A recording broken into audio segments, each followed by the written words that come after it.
Welcome to the hottest car reviews, proudly brought to you by Carshop.co.za with your host Luke Preston, our local motoring enthusiast, bringing you the best reviews right here, right now.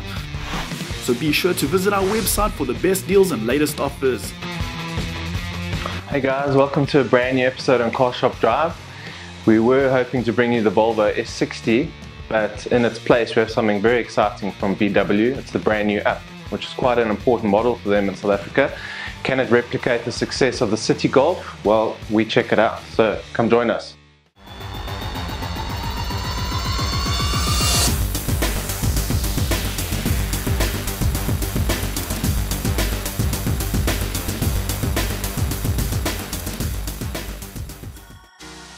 If you didn't know, Das Auto simply means the car. And if there was ever a car that VW needed in order to rejuvenate its image amongst the masses, this is it. And it's called the VW Up.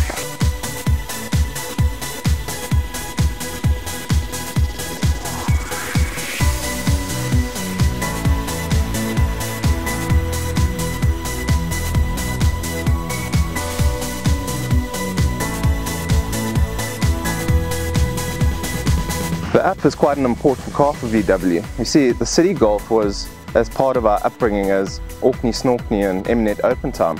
It was cheap to buy, cheap to run, and at the time looked pretty good.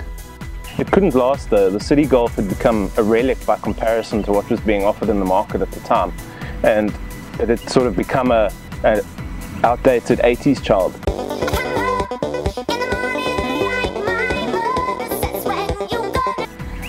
With pressure on for even small cars to have a modicum of passive and active safety. It was decommissioned in 2009. It was the default car for a generation, and yet managed to be the car for all generations. It was the people's car.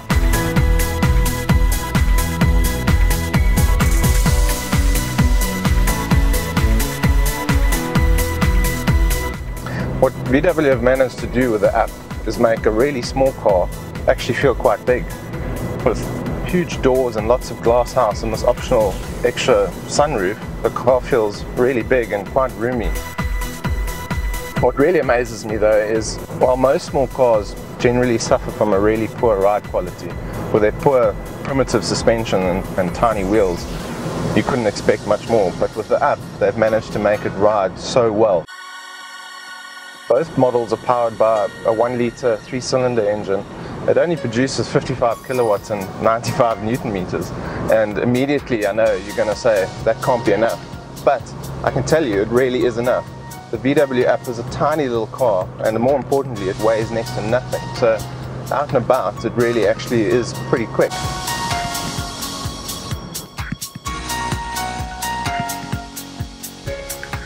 Even with the aircon blasting, the little Up has plenty of power, but blasting down the freeway at 120 is not really this car's forte. It's happiest in the city, where small is exactly what you want, and with the VW Up it really is small and it really is for the city. So what about negatives?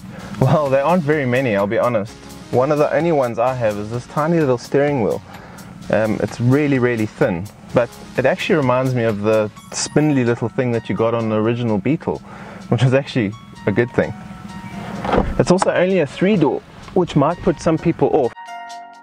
It's pretty tight in the back as well, which you can see. The trade-off though is that you actually get a really big boot. Easily the best in class. I'll be honest, the back of the VW Up is pretty tight. I mean, I'm only 6 foot and I actually can't get my knees in front of me. The headroom's not too bad, and I suppose for kiddies, you know what, this is actually pretty cool. So why is the Up so important? Well, for starters, it's all new, at least to South Africa, and it's not just a budgetized version, as was the case with the Polo Vivo, which replaced the Citi Golf. More importantly though, it's cheap. And cheap and Volkswagen aren't usually two words which go together. I know at 133,500 for the take-up, which is the base model, that's actually quite a lot of money. But you've got to look at what you get for your money. One of the big things is quality German engineering, and that's not something you can quickly tick off on a spec sheet. Having spent a week in it, in a lot of ways the Volkswagen Up reminds me a lot of the original VW Beetle. It's a simple, well-engineered car, and it won't cost an arm and a leg to run. In the week that I spent driving it, we managed about just under 6 litres per 100.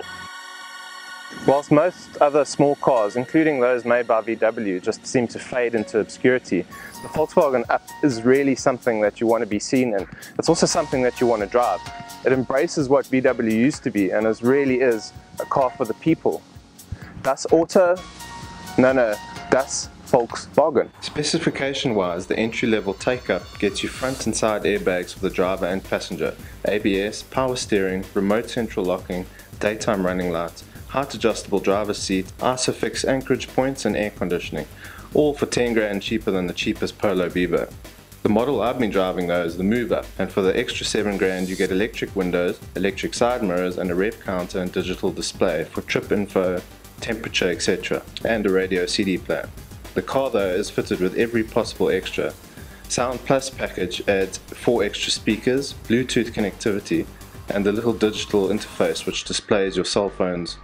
Driver's package adds cruise control and front and rear park distance control. The winter package gives you heated front seats and fog lights. This panoramic sunroof and the 15-inch alloy wheels are also optional extras. Tick all those boxes and you'll end up paying 160 grand all in. But honestly, you wouldn't want for more in a small car. So that's it guys, Volkswagen Up. Remember, hit the subscribe button, check out our website for lots of awesome specials on new cars, second-hand cars, cars in general, car news, and check us out on Facebook, Twitter, and we'll catch up with you in the comments. Cheers for now.